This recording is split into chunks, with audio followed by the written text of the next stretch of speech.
দেখো, আমরা যদি বায়াস থিওরেমটা দেখি, তাহলে সেটা হচ্ছে তোমাকে যদি প্রবাবিলিটি অফ এ বের করতে দেয় বি এর সাপেক্ষে, তাহলে সেটা হবে probability of B, B of A into probability of A divide by হচ্ছে প্রবাবিলিটি অফ বি। মানে তোমার প্রবাবিলিটি অফ এ দিয়ে গুণ দিবা, বি দিয়ে ভাগ দিবা, এন্ড এটাকে জাস্ট উল্টে দিবা উপরে এই পাশে। দেখো, এখানে একটা ম্যাথ দিছে ফারিসা ও she was accepted 3 reputed colleges. তাহলে কলেজগুলো কি? ইয়েল, এমআইটি আর হোপ কমিউনিটি কলেজ। তাহলে এগুলোতে ভর্তি হওয়ার চান্সেস দেওয়া আছে 4/12, 5/12, 3/12। এবং সে হ্যাপি হওয়ার চান্সেস বলছে ইয়েলে গেলে ও হ্যাপি হইতে পারে 4/12, এমআইটিতে গেলে 7/12, অ্যান্ড লিটল হোপে গেলে 11/12। তো ফার্স্ট কাজ হচ্ছে ট্রিটা জেনারেট করা। তাহলে কলেজগুলোর আমি সংক্ষেপ নাম নিলাম ইয়েল, এমআইটি আর লিটল হোপ। তাহলে সেক্ষেত্রে আমার প্রবাবিলিটিগুলো লিখবা 4/12, 5/12 অ্যান্ড 3/12। এবং হচ্ছে ইয়েলে গেলে ওর হ্যাপি হওয়ার সম্ভাবনা 4/12, আর আনহ্যাপি হওয়ার সম্ভাবনা 1 - 4/12 মানে 4/12, 8/12। এরপরে এমআইটির জন্য হ্যাপি আনহ্যাপি লিখবা, লিটলের জন্য হ্যাপি আনহ্যাপি লিখবা। এরপর আউটকাম গুলো এই পাশে লিখে ফেলবা, প্রবাবিলিটি গুলো এই পাশে লিখে ফেলবা। 2 নাম্বার কোশ্চেনে বলছে probability of Farisa is happy in college. ঠিক আছে, হ্যাপি ইন কলেজ। তাহলে হ্যাপি ইন কলেজ বলতে ও যেহেতু 3টা কলেজ চুজ করছে, এই 3টা কলেজে ও হ্যাপি হওয়ার চান্সেসটা বের করতে বলছে। হ্যাঁ, হ্যাপি হওয়ার চান্সেসটা বের করতে বলছে, সেটা আমরা ট্রি থেকে বের করে ফেলতে পারি। দেখো, এটা হচ্ছে ইয়েলে হ্যাপির চান্সেস, এটা হচ্ছে এমআইটি তে হ্যাপি হওয়ার চান্সেস, এটা হচ্ছে লিটল হোপ কলেজে হ্যাপি হওয়ার চান্সেস। তাহলে এই তিনটা জাস্ট যোগ করে দিবা। 16/144, 13/144 আর 33/144। এখানে সূত্রটা না লিখলেও চলবে, এগুলো তিনটা যোগ করে দিলে আনসার আসবে 7/12। এরপরে দেখো probability of Farisa attend Yale and she is happy, এটা বায়াস দিয়ে করতে হবে। ঠিক আছে, দেখো, ও ইয়েল চুজ করবে এবং সে হ্যাপি থাকবে। তাহলে সেটা যদি আমরা বের করতে চাই, তাহলে আমার উপরে হবে আহ আমার সূত্রটা কি ছিল? আমার এ অফ বি এর মানে ও ইয়েলে probability of Farisa attend Yale, তার প্রবাবিলিটি অফ যেটা বলা থাকে ওইটা সামনে থাকে, এবং সি ইজ হ্যাপি, হ্যাপিটা পরে থাকবে। তাহলে এটাকে জাস্ট উল্টে দেওয়া, হ্যাপি ইয়েল করে দেওয়া, আর প্রবাবিলিটি অফ ইয়েল। এরপরে ভাগ হচ্ছে প্রবাবিলিটি অফ হ্যাপি দিয়ে ভাগ করা। প্রবাবিলিটি অফ হ্যাপিটা আমরা এখানে বের করে রাখছি এতে 7/12, এটা দিয়ে ভাগ করব। এখানে 84/144 বসাইছে, মানে এই মানটা মানে সেম টু সেম মান এটা বসাইছে। অ্যান্ড হ্যাপি ইয়েল, ইয়েলে হ্যাপির প্রবাবিলিটি ছিল 4/12, আর প্রবাবিলিটি অফ ইয়েল ছিল 4/12। এটা যদি এখানে কোশ্চেনে দেওয়া আছে, দেখো, ইয়েলে হ্যাপি হওয়ার প্রবাবিলিটি হচ্ছে 4/12, আর ইয়েলে অ্যাটেন্ড করার প্রবাবিলিটি 4/12। এই তোমরা মান জাস্ট এখানে বসাই দেওয়া, বসাই গুণ ভাগ করা। এরপর জিজ্ঞেস করছে two events A very independent. 4 নাম্বারটা দেখো, show that the event of Farisa attend Yale is not independent, মানে ইন্ডিপেন্ডেন্ট নয়, এটা প্রুফ করতে হবে।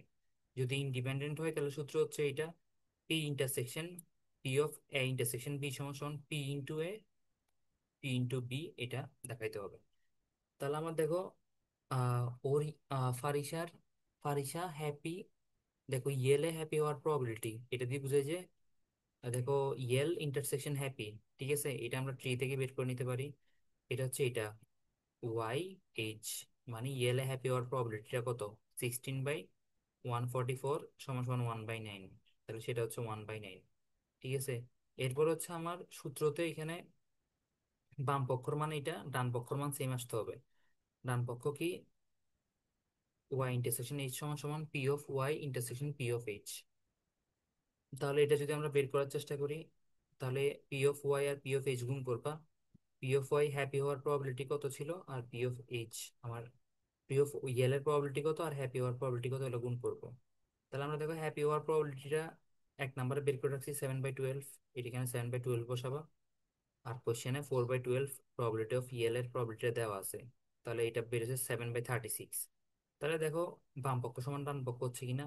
এই বাম পক্ষর ভ্যালু হচ্ছে 1/9, ডান পক্ষর ভ্যালু বেরিয়েছে কত? 7/36। তাহলে সমান হয় নাই, সমান না হলে নট ইন্ডিপেন্ডেন্ট। 5 নম্বরে বলছে যে এমআইটি তেও হ্যাপি থাকবে, এটা হচ্ছে তোমার ইন্ডিপেন্ডেন্ট। ইন্ডিপেন্ডেন্ট বললে মানে এই সূত্রটা খাটবে। তাহলে আমরা প্রথমে probability of M intersection H বের করি। তাহলে ও এমআইটিতে হ্যাপি হওয়ার প্রবাবিলিটি কত, এটা 3 থেকে বের করা যায়। এম এইচ এর ভ্যালু কত, 35/144। তাহলে এটা লিখে দিব, 35/144, এটা লিখে দিব। এরপরে পি অফ এইচ তোমরা গুণ করে দেখবো কত হয়। পি অফ এম এর ভ্যালু হচ্ছে, কোশ্চেনে দেওয়া হচ্ছে 5/12, আর হ্যাপিটা আমরা 1 নাম্বার কোশ্চেনে বের করে রাখছি, দুটোটা গুণ করলে এটা। তাহলে left hand side right hand side সমান আছে, তাহলে এটা দুটোটা ইন্ডিপেন্ডেন্ট।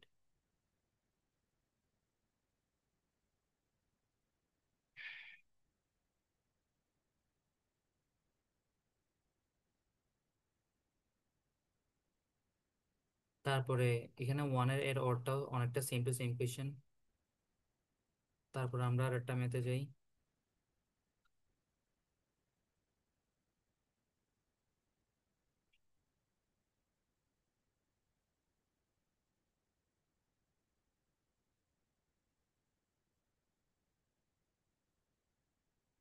হ্যাঁ, এটাতে দেখো। আচ্ছা, এইটা নাও।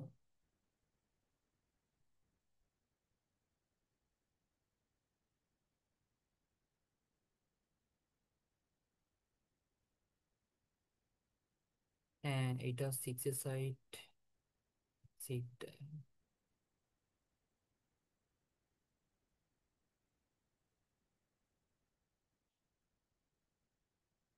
হ্যাঁ, নেপ বাইসের এই ম্যাথটাতে যদি আমরা আসি, দেখো এখানে কি বলছে। In in a neighbourhood 90% of children are were falling sick due to the flu. তাহলে 90% ফ্লুতে আক্রান্ত, তাহলে প্রবাবিলিটি অফ ফ্লু হচ্ছে 90%। এটাকে ডিসিমেলে নিয়ে গেলে 0.9। আর 10% ডিউ টু মিলিস, তাহলে 10%টা হচ্ছে মিলিস, এটা লিখে ফেললাম। এরপর হচ্ছে the probability of observing rashes for measles. Rashes for measles, তাহলে রাশ আগে থাকবে, মিলস ডিভাইড বাই মিলস হবে, সেটা হচ্ছে 0.95। এরপরে অ্যান্ড রাশেস ফর ফ্লু ইজ 0.8। তাহলে রাশেস ফর ফ্লু 0.8 লিখলাম। এখন বের করতে বলছে, দেখো if the child develops রাশেস find the probability of having flu. তাহলে যেটার প্রবাবিলিটি বের করতে বলবে সেটা সামনে থাকবে। কার সাপেক্ষে বের করতে বলছে, র্যাশেসের সাপেক্ষে। র্যাশেসটা থাকবে এখানে, তাহলে সূত্রটা লিখবো। Flu divide by flu by rashes সমান সমান হবে probability of rashes by flu into probability of flu divide by rashes. তো এখানে জাস্ট ভ্যালুগুলো বসাই দেওয়া। এখান থেকে পি অফ র্যাশেস এর মান আমি জানি না, এটার বদলে আমরা লিখবো আহ এটার বদলে আমরা লিখবো প্রবাবিলিটি অফ র্যাশেস মিলস দিয়ে মিলস গুণ করব, প্রবাবিলিটি অফ র্যাশেস মিলসকে মিলস দিয়ে গুণ করব, প্রবাবিলিটি অফ র্যাশেস ফ্লুকে ফ্লু দিয়ে গুণ করব। তাহলে এটা এখানে করে দিছে, করে জাস্ট মানগুলো বসাই ফেলছে। এরপরে দেখো এটাতে স্পাম নট স্পামের অঙ্ক। তাহলে এটাতে দেখো, it is observe that 50% mails are spam, তাহলে স্পাম কত, 50%।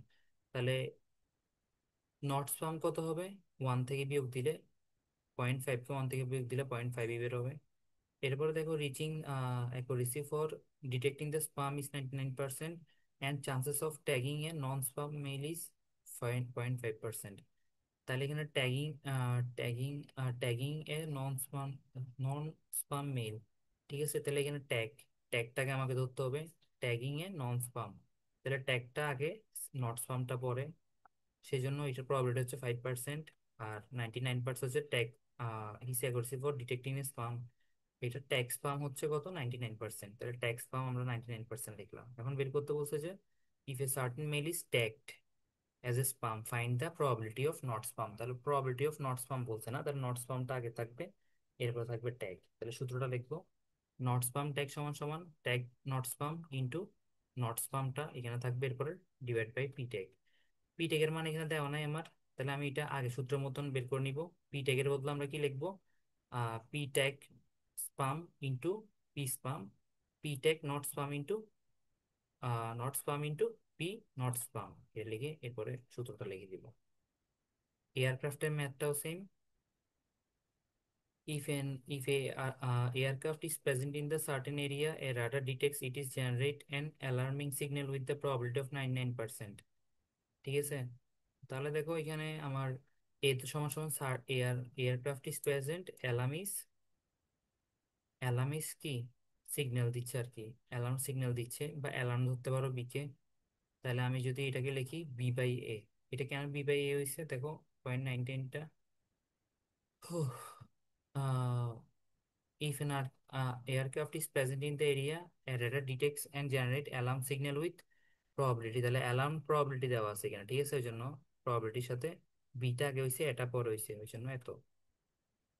এরপরে দেখো, the radar generate alarm with probability if aircraft is not present. Aircraft present না থাকলে এয়ারক্রাফটের উপর বার করে দিব, বার লিখে দিলাম, সেটা হচ্ছে 10% বেরোইছে।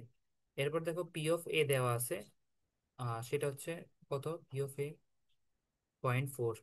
Aircraft is present with probability, aircraft present probability 0.04। তাহলে এবার কত হবে? এবার যদি নির্ণয় করি, পি অফ এ থেকে ওয়ান বিপ দিলে এবার বের হবে। এরপর জিজ্ঞেস করছে আমাকে probability that aircraft is in needed place, তাহলে প্রবাবিলিটি অফ এয়ারক্রাফট বের করতে বলছে, তাহলে পি অফ এ আগে হবে, এ যেহেতু এয়ারক্রাফট, ডিভাইড বাই পি। তাহলে এখানে বাইশের সূত্রটা দিব। পি অফ বি এর মান যেহেতু জানা নাই, সেটা আমরা কিসের সাহায্যে লিখবো? এই এই তো এই ভ্যালুগুলোর সাহায্যে। পি অফ বি বাই এর সাথে পি অফ এ গুণ করব, পি অফ বি বাই এ বারের সাথে পি অফ এ বার গুণ করব। শেষ। আশা করি এটা বুঝে গেছে।